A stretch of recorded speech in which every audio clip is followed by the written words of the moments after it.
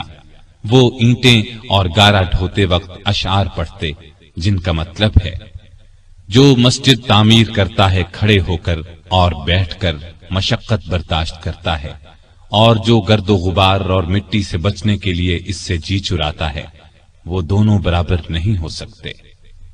مسجد کے ساتھ رسول اللہ صلی اللہ علیہ وسلم کے رہنے کے لیے چند حجرے بھی تعمیر ہوئے۔ سیدنا علی رضی اللہ عنہ بھی یہیں آ گئے۔ ہجرت کے بعد آپ نے بھائی چارہ کرایا تو علی کو اپنا بھائی بنایا۔ ہجرت کے دوسرے سال آپ نے اپنی پیاری بیٹی سیدہ فاطمہ رضی اللہ تعالی عنہا کی شادی علی سے کر دی۔ اس وقت سیدنا علی کے پاس ایک زرہ اور ایک گھوڑے کے سوا کچھ نہیں تھا۔ انہوں نے یہ زرہ سیدنا عثمان کے ہاتھ 480 درہم میں فروخت کر دی۔ سیدنا عثمان رضی اللہ عنہ نے یہ رقم انہیں دے دی اور زرہ بھی یہ کہہ کر لوٹا دی کہ یہ میری طرف سے تحفہ ہے۔ اس رقم سے انہوں نے شادی کا سامان خریدا اور گھر کی ضرورت کے لیے بھی رقم بچائی۔ نبی کریم صلی اللہ علیہ وسلم نے صحابہ کو جمع فرمایا، ان کے سامنے نکاح پڑھایا۔ رخصتی چند ماہ بعد ہوئی۔ زرہ کی قیمت میں سے جو رقم بچی تھی اس سے سیدنا علی نے ولیمے کی دعوت کا انتظام کیا۔ اس دعوت میں کھجوریں، جو کی روٹی، پنیر اور ایک خاص قسم کا شوربہ تھا۔ نبی کریم صلی اللہ علیہ وسلم نے رخصتی کے وقت اپنی بیٹی کو یہ چیزیں دی: ایک چارپائی، ایک بستر، چمڑے کا ایک تکیا جس میں کھجور کی چھال بھری ہوئی تھی، پانی کا ایک مشکیزہ، مٹی کے 2 گھڑے، اناج پیسنے کی ایک چکی، مٹی کا ایک پیالہ اور 2 چادریں۔ سیدہ فاطمہ جب اپنے خاوند کے ساتھ ان کے گھر چلی گئیں تو نبی کریم صلی اللہ علیہ وسلم وہاں تشریف لائے۔ پہلے دروازے پر کھڑے ہو کر اجازت مانگی، پھر اندر داخل ہوئے۔ ایک برتن میں پانی منگوایا، دونوں ہاتھ اس پانی میں ڈالے، ہاتھوں سے پانی ان دونوں پر چھڑکا، پھر فرمایا: اے فاطمہ، میں نے تمہاری شادی اپنے خاندان کے بہترین شخص سے کی ہے۔ اسی سال رمضان 2 ہجری میں بدر کی لڑائی پیش آئی۔ شادی کے بعد سیدنا علی رضی اللہ عنہ سیدہ فاطمہ رضی اللہ عنہا کا بہت خیال رکھتے تھے، وہ بھی ان کی بہت عزت کرتی تھیں۔ دونوں نے گھر کے کام آپس میں بانٹ لیے تھے۔ ایک روز آپ صلی اللہ علیہ وسلم ان کے گھر تشریف لائے تو علی گھر میں نہیں تھے۔ سیدہ فاطمہ سے پوچھا تو انہوں نے فرمایا کہ میرا ان سے کچھ جھگڑا ہو گیا تھا، غصے میں گھر سے باہر چلے گئے ہیں۔ آپ نے ان کے بارے میں پتہ کرایا تو وہ مسجد میں سو رہے تھے۔ آپ مسجد میں تشریف لے گئے، وہ واقعی وہاں سو رہے تھے۔ چادر پہلو سے سرک گئی تھی اور مٹی ان کے جسم سے لگ گئی تھی۔ آپ مٹی پوچھنے لگے اور فرمایا: ابو تراب اٹھو، ابو تراب اٹھو۔ اس روز سے آپ کا لقب ابو تراب مشہور ہو گیا۔ تراب مٹی کو کہتے ہیں، یعنی مٹی والا۔ کوئی انہیں ابو تراب کہتا تو بہت خوش ہوتے۔ انہیں دنیا کے سامان اور مال و دولت سے بالکل پیار نہیں تھا۔ ان کی زندگی فقیرانہ تھی، محنت مزدوری کر کے روزی کماتے تھے، روکھی سوکھی کھا کر گزارا کرتے تھے۔ لڑائی کے میدان میں جاتے تو فرمایا کرتے تھے: لڑائی کے میدان میں مجھے پرواہ نہیں ہوتی کہ موت میری طرف آ رہی ہے یا میں موت کی طرف بڑھ رہا ہوں۔ اسی دلیری کی وجہ سے آپ رضی اللہ عنہ اسد اللہ کے لقب سے مشہور ہوئے۔ بدر کی لڑائی میں سیدنا علی بھی شریک ہوئے۔ ان کے ہاتھ میں ایک جھنڈا تھا۔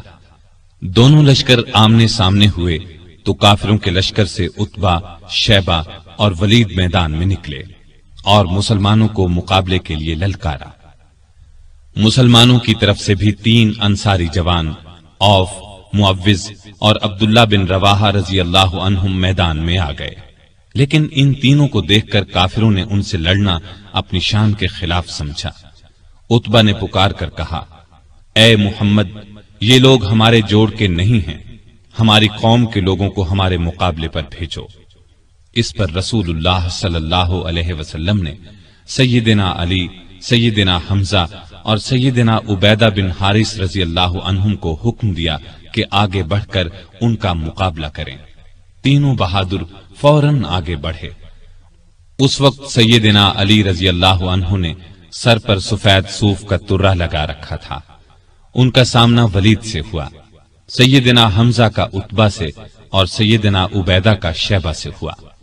ولید اور عتبہ دونوں سیدنا علی اور سیدنا حمزہ کے ہاتھوں مارے گئے، لیکن عبیدہ شیبہ کے ہاتھوں زخمی ہوئے۔ علی شیبہ پر جھپٹے اور ایک ہی وار میں اس کا کام تمام کر دیا۔ زخمی عبیدہ کو میدان سے اٹھا لائے۔ اس کے بعد عام لڑائی شروع ہوئی۔ سیدنا علی اس قدر پرجوش انداز میں لڑے کہ جس طرف نکل گئے کافروں کی صفیں کاٹ کر رکھ دی۔ دوسرے مسلمان بھی بہت بہادری سے لڑے اور کافروں کو شکست دی۔ ان کے بڑے بڑے سردار اس لڑائی میں مارے گئے، یہاں تک کہ ابو جہل بھی جہنم رسید ہوا۔ اگلے سال احد کی لڑائی ہوئی۔ اس لڑائی کی ابتدا میں کافروں کی طرف سے طلحہ بن ابی طلحہ میدان میں نکلا اور پکارا، کوئی ہے جو میرے مقابلے میں آئے؟ یہ سن کر سیدنا علی دوڑ کر اس کے مقابلے میں آ گئے اور ایک ہی وار میں اسے ڈھیر کر دیا۔ پھر طلحہ کا ایک بھائی ابو سعید نکلا، سیدنا علی ہی نے اس پر بھی تلوار کا ایک وار کیا، وہ زمین پر گر پڑا اور سعد بن ابی وقاص کے ہاتھوں مارا گیا۔ پھر کافروں کے لشکر سے ان کا سب سے بڑا بہادر ارتات نکلا، اسے اپنی طاقت پر بڑا گھمنڈ تھا۔ اس نے للکار کر کہا، کوئی ہے جو میرے مقابلے میں آئے؟ علی آگے بڑھے اور دیکھتے ہی دیکھتے اس کا کام تمام کر دیا۔ پھر جب عام لڑائی شروع ہوئی تو سیدنا علی اور سیدنا حمزہ کافروں کی صفوں میں دور تک گھس گئے اور اس قدر تیزی سے لڑے کہ کافروں کے پاؤں اکھڑ گئے۔ پھر درے پر موجود دستے کی اپنی جگہ سے ہٹ جانے پر جب اس طرف سے کافر مسلمانوں پر حملہ آور ہوئے اور مسلمانوں کے پاؤں اکھڑ گئے تو چند بہادر نبی صلی اللہ علیہ وسلم کے ساتھ میدان میں جم کر کھڑے رہے، ان میں سیدنا علی رضی اللہ عنہ بھی تھے۔ کافروں نے آپ پر تیروں کی بجھاڑ کر دی، بار بار آپ پر حملہ کیا، لیکن ان صحابہ نے انہیں ہر بار پیچھے ہٹا دیا۔ آخر مسلمان پھر سے جمع ہوئے اور کافروں کو مار بھگایا۔ اس لڑائی میں آپ صلی اللہ علیہ وسلم کے چچا سیدنا حمزہ بھی شہید ہوئے۔ اس روز سیدنا علی رضی اللہ عنہ کے ہاتھوں کئی کافر مارے گئے۔ اس مہم کے شروع ہونے سے آخر تک سیدنا علی رضی اللہ عنہ آپ صلی اللہ علیہ وسلم کے ساتھ رہے۔ غزوہ خندق میں عرب کے نامی بہادر عبد ود نے جب خندق پار کر لی تو سیدنا علی رضی اللہ عنہ اس کے مقابلے میں آئے۔ وہ بہت بہادر سمجھا جاتا تھا، اس کے بارے میں خیال کیا جاتا تھا کہ وہ 1000 سواروں کے برابر ہے، اس لیے آپ صلی اللہ علیہ وسلم نے علی رضی اللہ عنہ سے فرمایا، علی تم بیٹھ جاؤ، اور فرمایا یہ عبد ود ہے۔ اس نے پھر للکارا، سیدنا علی پھر اٹھ کر آگے بڑھے، آپ نے اس بار بھی بٹھا دیا۔ تیسری بار پھر اس نے مسلمانوں کو للکارا، اس بار سیدنا علی رضی اللہ عنہ نے عرض کیا، اے اللہ کے رسول صلی اللہ علیہ وسلم، میں جانتا ہوں یہ عبد ود ہے، آپ مجھے اس سے مقابلے کی اجازت دیں۔ اب آپ صلی اللہ علیہ وسلم نے اجازت دے دی، اپنی تلوار حضرت علی رضی اللہ عنہ کو عنایت فرمائی، اپنے پاک ہاتھوں سے ان کے سر پر پگڑی باندھی۔ علی رضی اللہ عنہ دوڑتے ہوئے گئے اور عبد ود سے بولے، میں نے سنا ہے تم نے لوگوں سے کہہ رکھا ہے کہ جو شخص میرے سامنے 3 باتیں پیش کرے تو میں ان میں سے ایک کو منظور کرتا ہوں۔ اس نے کہا، ہاں یہ ٹھیک ہے۔ اس پر سیدنا علی رضی اللہ عنہ نے اس سے کہا، تب پھر میں بھی 3 باتیں پیش کرتا ہوں، پہلی یہ کہ تو اسلام قبول کر لے۔ اس نے انکار کیا۔ انہوں نے دوسری بات پیش کی، مسلمانوں سے مت لڑ، واپس چلا جا۔ اس نے اس سے بھی انکار کیا۔ تب سیدنا علی رضی اللہ عنہ نے گرج کر کہا، تب پھر آ مجھ سے مقابلہ کر لے۔ عبد ود یہ سن کر ہنس پڑا، کہنے لگا، میں کبھی سوچ بھی نہیں سکتا تھا عرب میں مجھ سے کبھی کوئی لڑنے کی جرأت کرے گا۔ یہ کہہ کر وہ گھوڑے سے اتر آیا اور بولا، تم کون ہو؟ سیدنا علی رضی اللہ عنہ نے فرمایا، میرا نام علی بن ابی طالب ہے۔ عبد ود یہ سن کر کہنے لگا، تمہارے والد میرے دوست تھے، اس لیے میں تم سے لڑنا نہیں چاہتا۔ یہ سن کر سیدنا علی رضی اللہ عنہ نے فرمایا، لیکن اے اللہ کے دشمن، میں تم سے لڑنا چاہتا ہوں۔ اب عبد ود بپھر گیا اور آگے بڑھ کر علی پر تلوار کا وار کیا۔ علی رضی اللہ عنہ نے ڈھال آگے کر دی۔ وار اس قدر زبردست تھا کہ تلوار ڈھال کو کاٹ کر ان کی پیشانی پر جا لگی۔ وہ زخمی ہو گئے۔ زخم کھا کر وہ شیر کی طرح جھپٹے اور عبد ود پر ایسا وار کیا کہ تلوار اس کے کندھے کو کاٹتی سینے تک آ گئی۔ وہ وہیں ڈھیر ہو گیا۔ اس کے گرتے ہی سیدنا علی رضی اللہ عنہ نے زور سے نعرہ تکبیر بلند کیا۔ اب عبد ود کے کچھ ساتھی آگے بڑھے، لیکن وہ بھی اللہ کے شیر کے آگے نہ ٹھہر سکے، بھاگ نکلے۔ ان میں سے ایک نوفل بن عبداللہ خندق میں گرا۔ علی رضی اللہ عنہ نے اسے خندق میں اتر کر تلوار سے قتل کیا۔ رسول اللہ صلی اللہ علیہ وسلم نے بنو قریظہ کی طرف کوچ کا ارادہ کیا تو سیدنا علی رضی اللہ عنہ کو فوج کا جھنڈا دے کر آگے روانہ فرمایا۔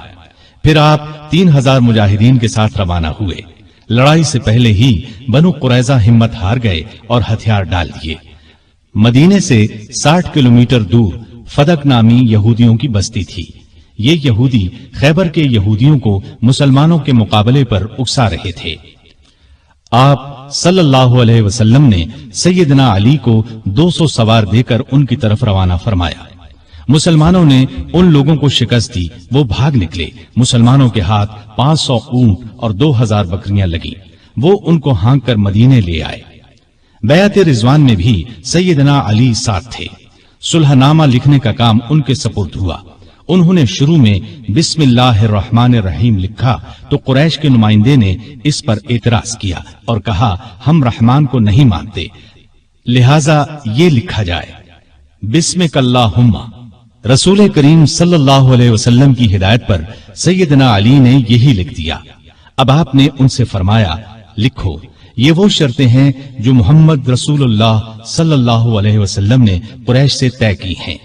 سیدنا علی نے الفاظ لکھے تو قریشی نمائندے سہیل بن عمرو نے کہا جب ہم آپ کو اللہ کا رسول نہیں مانتے تو پھر صلح نامے میں یہ کیوں لکھا جائے، لہٰذا آپ محمد بن عبداللہ لکھوائیے۔ اس پر آپ نے فرمایا بے شک میں اللہ کا رسول ہوں، لیکن اے علی یہاں لکھ دو محمد بن عبداللہ۔ یہ سن کر سیدنا علی نے عرض کیا اے اللہ کے رسول صلی اللہ علیہ وسلم، مجھ میں تو یہ ہمت نہیں ہے کہ میں اپنے ہاتھ سے رسول اللہ کا لفظ مٹا دوں۔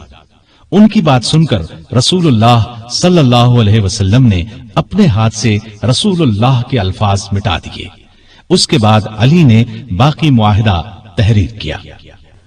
جن یہودیوں کو شرارتوں کی وجہ سے مدینے سے نکالا گیا تھا وہ خیبر کے قلعوں میں جمع ہو گئے۔ بہت سے یہودی وہاں پہلے سے تھے۔ یہ سب مسلمانوں کے خلاف سازشوں سے باز نہیں آ رہے تھے، چنانچہ آپ نے ان کی سرکوبی کا فیصلہ فرمایا۔ وہ مدینے پر حملہ کرنے کی تیاریوں میں بھی مصروف تھے۔ رسول کریم صلی اللہ علیہ وسلم 1600 صحابہ کے ساتھ خیبر کی طرف روانہ ہوئے۔ سب قلعے ایک ایک کر کے فتح ہو گئے، لیکن ایک قلعہ جس کا نام قموس تھا فتح ہونے میں نہ آیا۔ جب آپ کے کئی صحابہ کی کوششیں کامیاب نہ ہو سکیں تو آپ نے فرمایا میں کل جھنڈا ایک ایسے شخص کو دوں گا جو اللہ اور اس کے رسول سے محبت کرتا ہے اور اللہ اور اس کا رسول اس سے محبت کرتے ہیں، جس کے ہاتھ پر خیبر فتح ہو جائے گا۔ دوسرے دن جب تمام صحابہ اس جھنڈے کے منتظر تھے کیونکہ وہ سب اللہ اور اس کے رسول سے محبت کرتے تھے، رسول اللہ صلی اللہ علیہ وسلم نے پوچھا علی کہاں ہیں؟ بتایا گیا ان کی آنکھیں دکھتی ہیں۔ آپ نے انہیں بلایا، آنکھوں میں اپنا لعاب لگایا، وہ اسی وقت ٹھیک ہو گئیں۔ آپ نے انہیں جھنڈا دے کر قموس کی طرف روانہ فرمایا۔ اس قلعے کا حاکم مرحب تھا، یہودیوں کے نامی گرامی بہادروں میں سے ایک۔ سیدنا علی قموس کے سامنے پہنچے تو مرحب زرہ لگا کر اکڑتا ہوا باہر نکلا۔ سیدنا علی کو مقابل دیکھا اور بولا کیا مسلمانوں کی فوج میں تم سے بہتر کوئی آدمی نہیں؟ خیبر جانتا ہے کہ میں مرحب ہوں، ہتھیار بند، بہادر، تجربے کار اور لڑائی کے بھڑکتے شعلوں کا مقابلہ کرنے والا۔ سیدنا علی نے اس کے جواب میں فرمایا میں وہ شخص ہوں کہ میری ماں نے میرا نام حیدر رکھا، جنگل کے شیر کی طرح ہیبت ناک اور بہادر، میں دشمن کو آنکھ جھپکنے میں ختم کر دیتا ہوں۔ مرحب نے آگے بڑھ کر تلوار کا وار کیا، سیدنا علی تیزی سے ایک طرف ہو گئے، پھر انہوں نے مرحب پر ایسا بھرپور وار کیا کہ ان کی تلوار اس کے خود کو کاٹ کر کھوپڑی میں اتر گئی. پھر فوج کو لے کر آگے بڑھے، قلعے کا دروازہ توڑ کر اندر گھس گئے. اس طرح قموز بھی فتح ہو گیا. سارے خیبر پر مسلمانوں کا قبضہ ہو گیا. واپس لوٹے تو آپ صلی اللہ علیہ وسلم نے ان کی پیشانی کو چوم لیا. فرمایا اللہ تجھ سے راضی ہوا اور میں بھی. سیدنا علی یہ سن کر رونے لگے. یہ رونا خوشی کا تھا. اس موقع پر کچھ لوگ جو حبشہ میں رہ گئے تھے لوٹ آئے. ان میں سیدنا علی کے بھائی جعفر بن ابی طالب رضی اللہ عنہ بھی تھے. ان کے آنے کی بھی سب کو بہت خوشی تھی. کئی سال کے بچھڑے بھائی ایک دوسرے سے ملے تو آنکھوں سے آنسو بہ نکلے. 7 ہجری میں رسول اللہ صلی اللہ علیہ وسلم اپنے بہت سے صحابہ کے ساتھ عمرے کے لیے روانہ ہوئے. ان میں علی بھی شامل تھے. عمرے سے فارغ ہو کر مسلمان 3 دن بعد مکے سے نکل آئے اور مدینے کی طرف روانہ ہوئے. غزوہ موتا میں آپ کے بھائی جعفر بن ابی طالب شہید ہو گئے تو آپ کو بہت صدمہ ہوا. نبی کریم صلی اللہ علیہ وسلم نے آپ کو دلاسا دیا. ان کی شہادت کے بعد جعفر بن ابی طالب کے بچوں کی پرورش علی نے کی. ان کے بیٹے عبداللہ جوان ہوئے تو سیدنا علی نے اپنی بیٹی زینب کی شادی ان سے کی. مکے کی فتح کے موقع پر بھی سیدنا علی ساتھ تھے. کعبے میں رکھے ہوئے بتوں کو آپ نے توڑنا شروع کیا تو سیدنا علی نے اس کام میں آپ کا ہاتھ بٹایا. تانبے کے بت کو توڑنے کے لیے آپ نے علی کو اپنے کندھے پر سوار فرمایا. وہ بہت اونچائی پر تھا اور لوہے کی ایک سلاخ کے ساتھ زمین سے لگا ہوا تھا. علی نے اس بت کو بھی گرایا اور کعبے سے باہر پھینک دیا. مسلمانوں نے مکہ فتح کیا تو قبیلہ حوازن کے لوگ بھڑک اٹھے. ایک بڑا لشکر تیار کر کے مسلمانوں پر حملے کا ارادہ کیا. آپ ابھی مکے ہی میں تھے کہ ان کے ارادے کی خبر ہوئی تو آپ شوال 8 ہجری میں 12,000 مسلمانوں کو لے کر دشمن کی طرف روانہ ہوئے. حنین کے مقام پر دونوں فوجیں آمنے سامنے ہوئیں. دشمن نے یہ چال چلی کہ رات کے وقت آس پاس کی پہاڑیوں میں اپنے تیر انداز بٹھا دیے تھے. انہوں نے مسلمانوں پر اچانک تیروں کی بارش کر دی. اسلامی فوج میں مکے کے 2,000 ایسے لوگ بھی تھے جو کچھ ہی دن پہلے اسلام لائے تھے. وہ تیروں کی بوچھاڑ سے گھبرا کر پیچھے ہٹے. اس طرح ساری فوج بے ترتیب ہو گئی. صرف آپ صلی اللہ علیہ وسلم چند بہادروں کے ساتھ میدان میں رہ گئے تھے. ان میں سیدنا علی بھی تھے. وہ شروع سے آخر تک آپ کے پاس رہے اور بے جگری سے لڑتے رہے. جلد ہی مسلمان سنبھل گئے. انہوں نے پلٹ کر حملہ کیا اور تب دشمن کو شکست ہوئی. 9 ہجری میں آپ صلی اللہ علیہ وسلم نے سیدنا علی کو 150 سوار دے کر یمن کے قبیلہ بنو طے کی طرف روانہ کیا. وہ لوگ مسلمانوں کی آمد کی خبر سن کر بھاگ گئے. علی رضی اللہ عنہ نے بنو طے کا بت خانہ گرا دیا، بت توڑ ڈالے. اس لڑائی کے بعد مشہور سخی حاتم طائی کی بیٹی اور بیٹا عدی مسلمان ہو گئے. فتح مکہ کے بعد یہ خبر سننے میں آئی کہ روم کا بادشاہ مسلمانوں پر حملہ کرنے کے لیے پر تول رہا ہے.